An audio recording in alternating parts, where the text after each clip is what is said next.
걸렸다 하면 서로 긴장하는 것은 무엇일까요?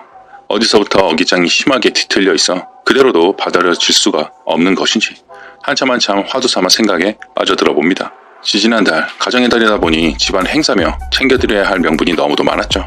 각 가정의 통상적인 모습들입니다. 중간에 껴있는 사람들은 아이 챙기랴, 어버이날 부모님 챙겨드리려 정신이 없는 한 달이었네요. 양가집 대소사까지 겹치는 바람에 내 목 역할 소화해내려니 금세 한 달이 훌쩍 지나가 버렸답니다. 친지 큰 행사가 생겨도 어김없이 두 형님은 참여하지 않았습니다. 여러 해 동안 그리 지내시니 이젠 문제거리도 아니었으니. 그런데 어쩌다 등장할 때면 항상 신경전으로 분위기를 몰아가는 모습들을 보려니 언제 철드시려나, 마음 좀 비우시지, 왜 좀 공격적으로 대어가나, 내 부모도 있고 자녀도 낳아 키우면서 한치 앞을 못 보는 것일까 하는 답답한 마음이 들곤 합니다. 얼마 전에 아버님 생신이 다가왔습니다. 막둥 며느린 저는 신우 형님과 의논하여 뭐를 준비해야 할지 분담해야 하는 목을 체크하고 보니 왠지 두 형님이 자동으로 원래 없던 존재감으로 다가오더이다. 또 행차 안 하겠지 라는 생각이 먼저 앞서 신우 형님과 서로 중복되지 않게 둘이서 챙겨드리고자 했네요. 시골에서 귀농하시고 있는 아버님, 저희 아버님 챙겨드리러 내려가야 하는데 마침 생신 주중인지라 우리들 수거 덜어주시려고 일부러 올라와 계시더라고요. 저희와 가까운 곳에 어머님 아파트가 따로 있는지라 그곳으로 건너가면 되겠더라고요. 먼저 도착한 신우 형님이 저에게 빠진 품목들 사오라고 하명을 내려주었네요. 너무도 간단한 품목들, 케이크, 소주, 막걸리, 생필품 하나. 신우 형님이 바리바리 준비해왔으니 저희는 필요한 것만 챙겨오라고 하십니다. 그것만 사오라고 전해져서 너무도 간소한 거 아닌가 라는 생각이 들어 아버님에게 전화를 드리니 얼굴 보고 싶으니 어여온나 라고 하십니다. 가서 보니 오지 않을 것 같은 작은 형님이 오셨네요. 저보다 몇 살 아래인 형님이십니다. 그런데 왜 그렇게 얼굴은 퉁퉁 부어있는 모습을 하고 있는 것인지 본인이 마음에 내키어 발걸음한 것 같은데 꼭 모양새가 전투 준비할 모양새입니다. 한상 차리고 모두 모여 이런저런 소소한 이야기거리로 화기애애하는 모드로 돌입. 은연중에 아버님이 이렇게 나이 먹은 내 생일 챙겨준다고 너희들 보니 참으로 좋구나 하시며 당신이 한자리에 모여있는 자식들 보니 즐거움이 드셔 전달해 주시더이다. 내가 늙어 너희들에게 해준 것도 없는데 이렇게 건너와 주어 고맙구나 라며 술김에 그동안 귀농하신다고 외로움을 은연중에 보여주십니다. 막내 며느리인 제가 아버님 옆에 자리하고 있었기에 아버님 왜 저희에게 해준 게 없어요? 라며 그동안 아버님이 야채 길러 공수해 주시는 게 당최 얼마나 많은데 그런 말씀 하세요. 친정에서도 이렇게 챙겨주지 못했는데 그런 말씀 마세요. 너무나 감사한걸요 라며 있는 감정 그대로 전달해 드렸네요. 그동안 한 소리 하시지 않던 작은 형님이 동서 아버님 생신이라고 립서비스 됐다 잘하네 라며 한 방을 날려줍니다. 분위기 좋던 게 찬물 끼얹는 것도 아닌데 금세 모두 말문을 이어내지 못했네요. 기분이 상했네요. 립서비스요? 무슨 립서비스요? 라고 저도 모르게 반격을 해버렸네요. 참아야 했는데도 이날만큼은 왜 참아지지 않던지요. 퉁하고 있는 모습. 그러다 한마디 한다는 게 아버님 생신이라고 립서비스 됐다 잘하네 라는 말이 어떻게 나올 수가 있는지 분개하게 되어버렸네요. 그렇지 않아도 혼자서 편리함 추구하면서 자기 몫이라는 게 있는데도 아주 정당시 이젠 합리화도 하지 않더라고요. 그렇지만 자기네들 챙겨주면 좋고 자기 몫을 해줘야 할 땐 불참하는 그런 마인드가 되어버리니 저도 할 말 많은 상태라 공격적인 말을 듣고 보니 자동으로 화가 밀려와 버렸답니다. 형님, 그게 말씀이라고 하십니까? 립서비스요? 여지까지 아버님이 야채 탐나서 야채 공수해가자고 아버님에게 그렇게 왔다 갔다 했던 분이 야채 한 번 안 드신 것처럼 말씀하시네요 라며 반격을 해버렸네요.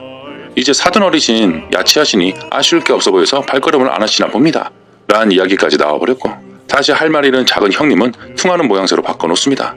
차라리 말씀을 하시지 말던가. 기분 좋으시던 아버님 술만 홀짝홀짝 드십니다.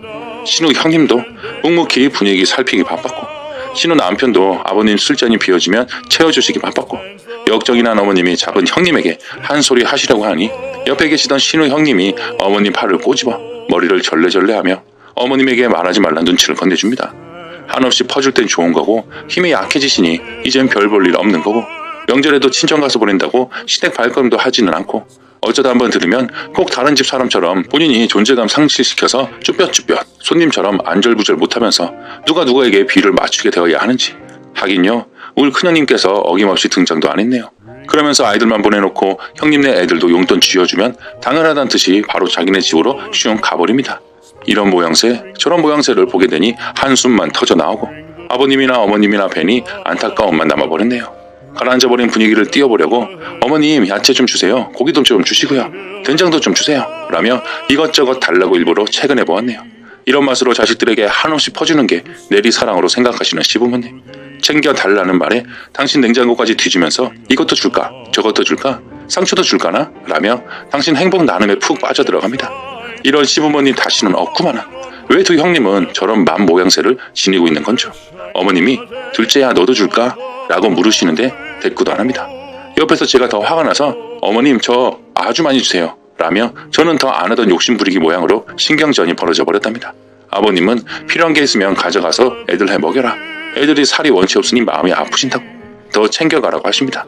이런 부모님이시니 늘 감사하고 제 친정 부모님보다도 더 살가운데 이런 심정을 외면하는 형님 뵈니 이젠 슬슬 마음을 비울 때가 온 것 같은 느낌을 받아봅니다. 없는 사람, 있어도 없는 존재, 본인이 희망하여 그리 대하는 것이야말로 서로 탈이 없을 것 같다는 생각을 해봅니다. 서로 가족인데 융합할 수 있는 존재들. 그렇지만 자기가 응당히 대접받아야 할 때만 형님의 행세. 그렇게 뭐가 잘나고 아쉬울 게 없는 사람처럼 되돌아가서는 며칠 뒤 어머님께 전화가 걸려왔네요. 막내야 너 돈 좀 있냐? 둘째네가 빚이 많다고 아버님 거주하시고 있는 땅을 팔려고 한다. 땅을 팔게 되면 아버님 소일거리가 사라져버리니 어머님의 마음이 천근만근이신가 봅니다. 실제로 그 땅을 대출 다 받아서 사용한 것을 알고 있기에 땅을 판다고 해도 땅만 넘겨주면 더 받을 것도 없는 실정입니다. 그리 당당하게 오만하게 행동하시던 형님 내가 이런 일이 발생될 때마다 친정 안 찾고 시댁을 찾는가 봅니다. 어머니 그럴 돈 없고요. 그리고 있다고 해도 그리 하고 싶진 않은데요. 라며 밑 빠진 독에 물 부어보란 말씀이니 알아서 해결하라고 지켜만 보세요. 어머님 한숨만 내리십니다. 복은 만들어 나가는 것이란 생각이 듭니다. 내가 해야 할 것 다 하고 난 뒤에 내가 보여준 모습으로 다시 부메랑처럼 되돌아옴을 왜 두 형님께서 모를까요? 착잡한 마음에 형님이 보여준 행동으로 화두가 되어 곰곰이 생각해봅니다. 인생사 돌고 돌고 다시는 나에게 오는 것이구만은. 인혁의 생각, 쓰니의 생각이 참 좋네요. 뭐라 더 좋게 표현을 하고 싶은데 죄송합니다. 남편분도 시부모님들도 아내 며느리 진짜 잘 들어왔다고 생각할 것 같네요. 그리고 싸가지 없는 두 형님들은 자기가 한 만큼 되돌아오게 되어 있으니 그냥 놔두세요. 천벌을 받을 테니까요. 그거 보세요. 둘째 형님네. 천벌이 다가온 것 같죠? 처음부터 시댁에 잘하고 잘했으면 대출을 해서라도 돈을 빌려주겠죠. 근데 봐온 게 있으니 쓰니도 돈 있어도 빌려주고 싶지 않잖아요. 그 형제분들도 전부 마찬가지일 거라 생각이 드네요. 시부모님께 절대 돈 못해주게 막으셔야 합니다. 남편에게도 꼭 말하고요. 돈 빌려가면 그냥 안 갚을 것 같다는 생각이 몹시 드네요. 사연 감사합니다. 오늘 사연의 쓰니는 참 마음씨가 곱네요. 만약 여러분이 쓰니의 입장이라면 어떻게 하시겠습니까? 여러분의 소중한 의견 댓글로 남겨주시면 감사하겠습니다. 이번 사연은 여기서 마칩니다. 지금까지 인혁이었습니다.